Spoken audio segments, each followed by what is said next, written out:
Now, our purpose here in teaching you these things is many different aspects of it.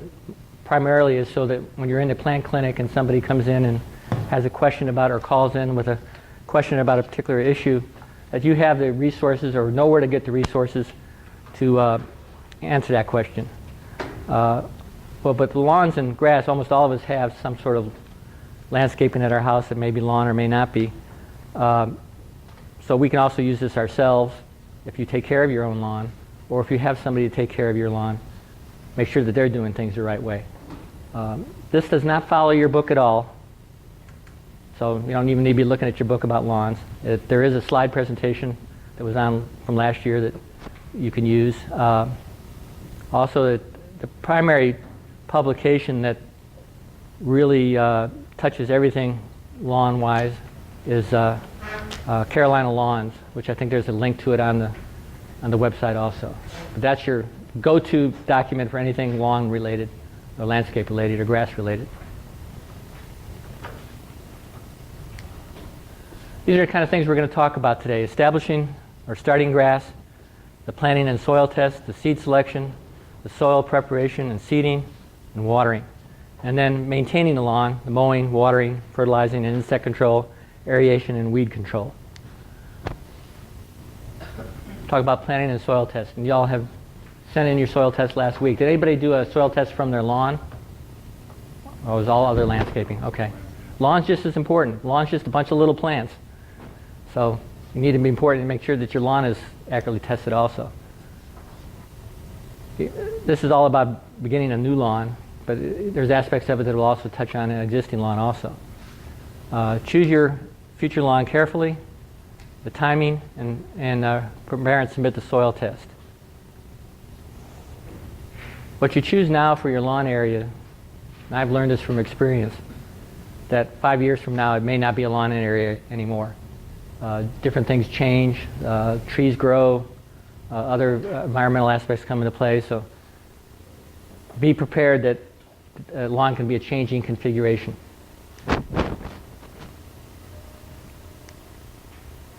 These are the kind of things that we need to look at when we're planning our areas.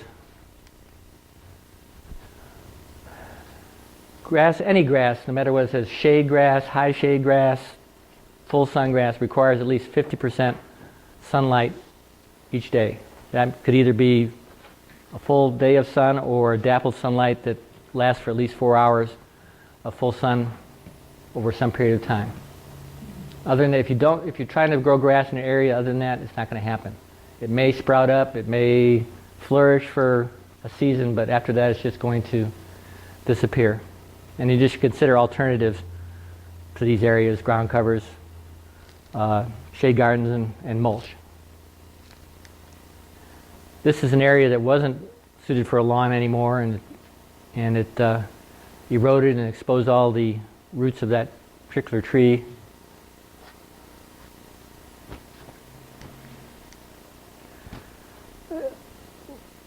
I find that there's no better frame for a house than a nice manicured landscaping.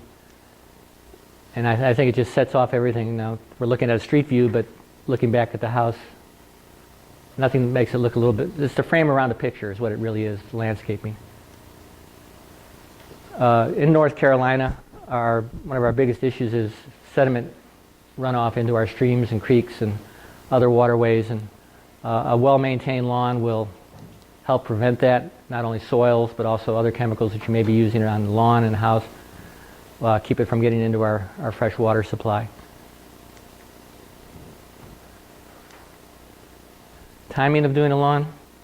In western North Carolina, and when you look at Carolina lawns, they talk about the 3 areas, the east, west, and central areas of North Carolina. But here we normally use a cool season grass. The optimum time to sow these grasses is either September and a second opportunity in February. Why? These cool seasons, and I have a chart to show this, these cool season grasses will establish root systems will establish root systems when the soil temperature is high as 65 degrees and as low as 33 degrees. If soil temperatures are higher or lower than that range, the roots will not develop. Now, I emphasize soil temperature, not the ambient temperature around the outside, but the soil temperature. The September planting will provide as long as 4 months for root growth before the soil gets too cold. The February planting will provide for as long as 3 months before the soil gets too warm. Here's that same thing in the chart form. You can see we'll just concentrate on the cool season grasses, because if anybody tries to grow a warm season grass over here is not going to be happy with the end result.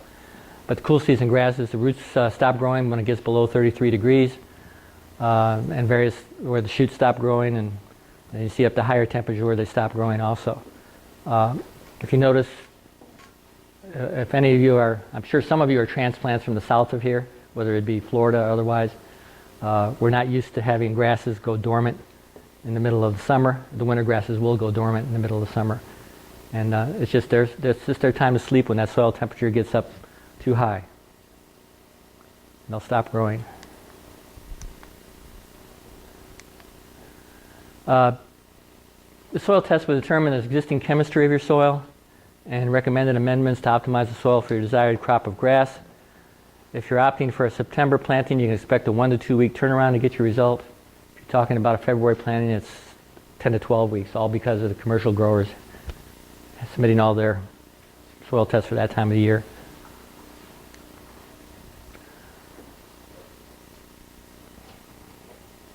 You're almost always going to get a recommendation to raise the soil pH. It's just common to this area. This is a normal soil condition in western North Carolina. Cool season grasses thrive on a soil pH between 6 and 7, with 6.5 being ideal. A proper soil pH will allow your grass roots to absorb the essential nutrients for growth. So the pH is what's going to allow the grass to collect the food that you put into the soil, your fertilizers. Also, they always recommend lime. And lime you can put in about any time of the year. When you look at your report when you get it back, even though some of you didn't, none of you did for grasses, but there'll be actually a lime recommendation for that particular area. Seed selection. You're going to select the variety that's best suited for your area and then read the label. Again, the norm in western North Carolina is for cool season grasses, tall fescue, Kentucky bluegrass, red fescue, etc. Seek out a blend or mix of varieties, and there is a real distinction between blend and mix. A blend is the same type of grass. Let's say it's all fescues, will be a blend, even though there might be a variety of fescues in that.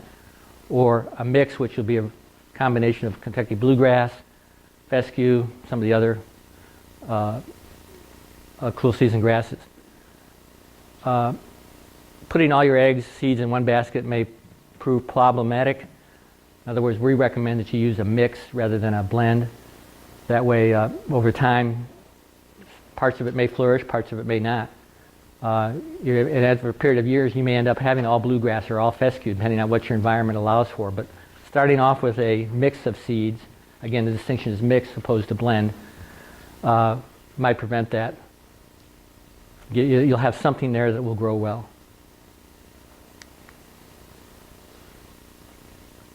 Hundreds of different varieties of grasses. Parts of the state are tested, and NC State University, and test various grasses in different parts of the state to see how they work. Here's a test farm of showing different varieties of seeds being tested in the same type of environment. In other words, there's no real distinctions other than the type of seed. Do you happen to know where that is, Sarah?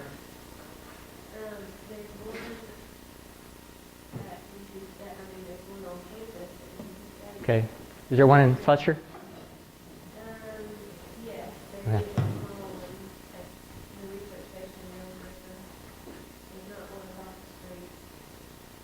But anyway, they're testing a variety of seeds there. The seed you select, and there's a label on the back of every package you buy, should be tested for the year that you're planting. In other words, we're in 2016 now. If you're going to go out and buy seed to plant in February, make sure it's a seed that's for 2016. Though a lot of the big box stores still may have stuff they're trying to get rid of from 2015. Just read the label carefully. Yes? What's the difference from one year to another? It has to do with the aging of the seed. I mean, and that unless don't understand the process entirely, but the seeds, like any seed, will age, and you don't want to buy. It's like a use-by date. You're not going to buy milk that says used by January 1st if it's the end of January. The germination rate goes down quickly Yep. on grass seed. Some seeds stay for a long time, but on grass seed, the germination rate just decreases after each year. So you might only get a 70% germination rate if you buy older seeds.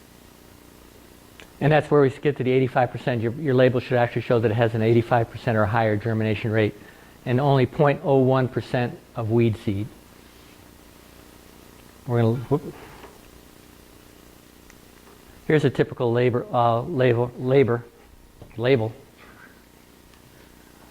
This is a mix of fescue, ryegrass, bluegrass, other fescues. What would it be then? Okay, it's a mix.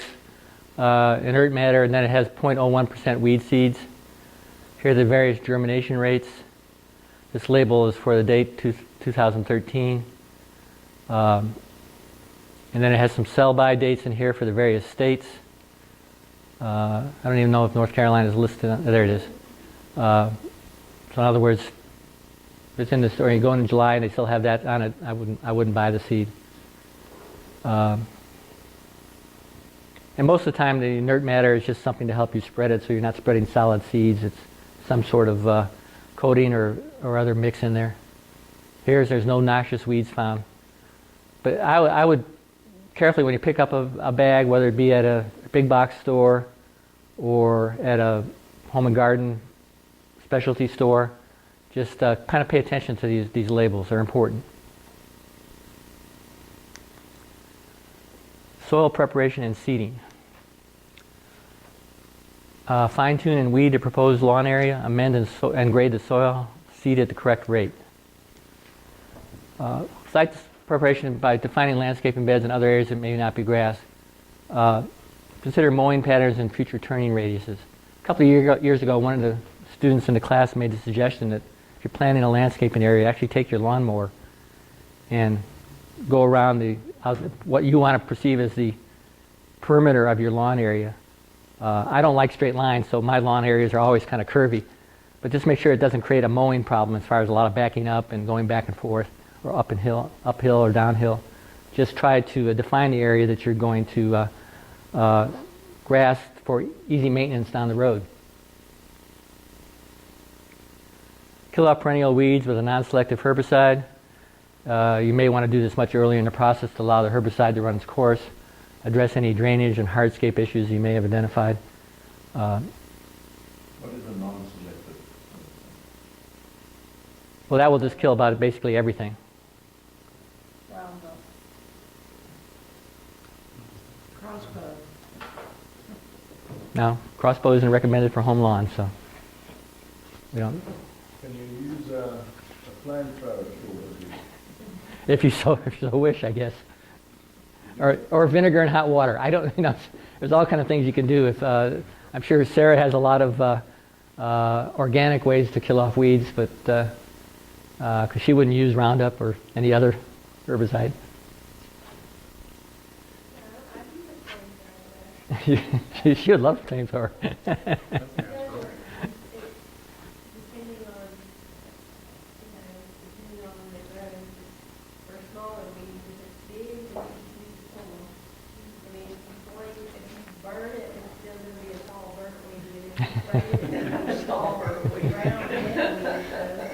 If it's tall, don't be lazy, just pull it. That's right. If it's small, then, use your weapon.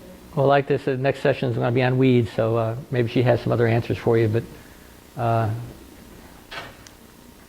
here's just a kind of a plan that you could work on as far as lawns go and shrubs and such. That don't pay a lot of attention to it, but things you need to take consideration is your shade, because I remember you said it has to have at least 50% of sunlight during any given day, and the house may be an issue as to how much sun it's getting. Trees may be an issue, which is my biggest problem right now. Is I have forest on 3 sides of my house, and the trees are getting bigger and the lawn area is getting smaller. The trees are demanding more moisture from the ground. The grass isn't getting it. So it's time to change, either go to ground cover or to mulch. But take into consideration all the things that may affect the placement of your lawn. Here you have even a slope is something you need to consider for mowing purposes and erosion purposes. Some of these flat areas are fine, but you've got a tree here. You know, eventually some of this area here may not be suitable for lawn.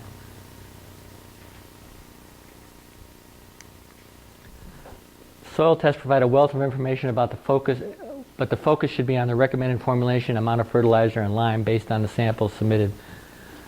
Prepare your planting area by tilling the recommended soil amendments into a depth of 6 inches to 8 inches. Follow this by raking the new turf area as smooth as possible, removing stones and other debris. The planting area should be ready for seeding.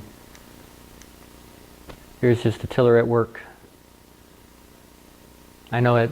I no longer have the energy to do things like this, so somebody would be hired to come out and do it.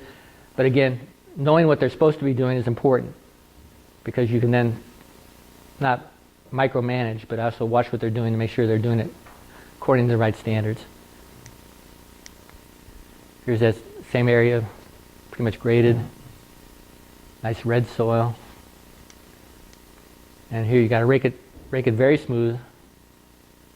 Anything you cover up, now this is going to be covered up with sod, but even seed, anything you're going to cover up it's going to be there. It's going to become an impediment to mowing or other walking or instant gratification with sod is always an option. But everything we talk about as far as preparing the soil test, planting, same for sod as it is for seed. Everything should be the same. That sod is going to take the same nutrients and the same soil chemistry as seed would.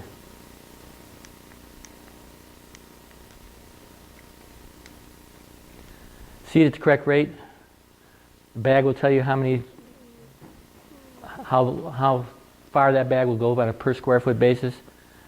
Accurately measure the proposed lawn as best you can, not only for seeding, but you go into a store and they'll have a bag of fertilizer. It says good for 6,000 square feet or 14,000 square feet. And your lawn, you have any idea what size your lawn is? Could be 4,000 feet. But if you don't know, you're going to go in and put that full bag on there for 14,000 square feet. And so you've just over-fertilized. You've wasted a lot of fertilizer, a lot of money. The same thing is true with seed. Just, yes? If you were forced to use ground cover, would you use these same procedures just to do the ground cover as you would lawn? As far as chemistry goes? Yeah. Well, certain other plants and ground covers and other landscape plants will take different soil chemistry than lawn would. And you just need to know the plant that you're using and other conditions that are involved in it. They may not be the same as lawn. Somewhere, usually everything is pretty good between 6 and 7% pH, but check the actual plant. And that's why you would do a separate soil test for that area that you're going to use. You know, if it's going to be rhododendron, if it's going to be azaleas, if it's going to be some other type of ground cover. Accurately measure the area of your proposed lawn. And we just talked about, but other soil amendments require fertilizer and insecticides. You won't be wasting money by putting more on than what you need to and harming the environment at the same time.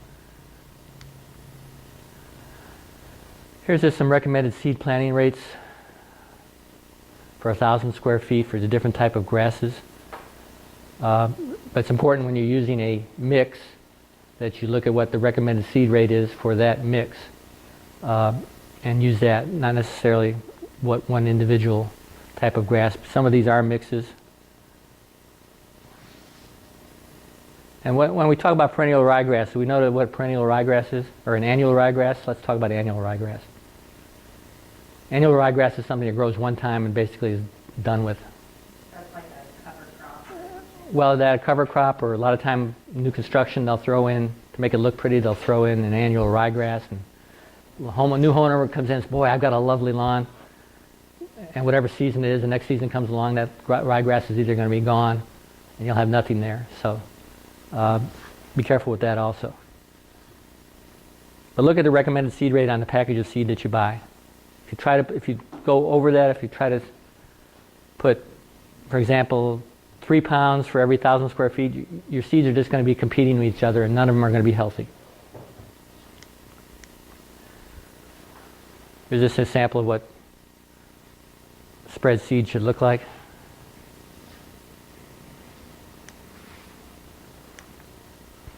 Watering, lightly water the newly seeded area, then cover with hay straw. Try to achieve a 50% coverage with the straw. Straw will help retain moisture and protect the seeds and young sprouts from burning sun. Do not be tempted to remove the straw when seedlings appear.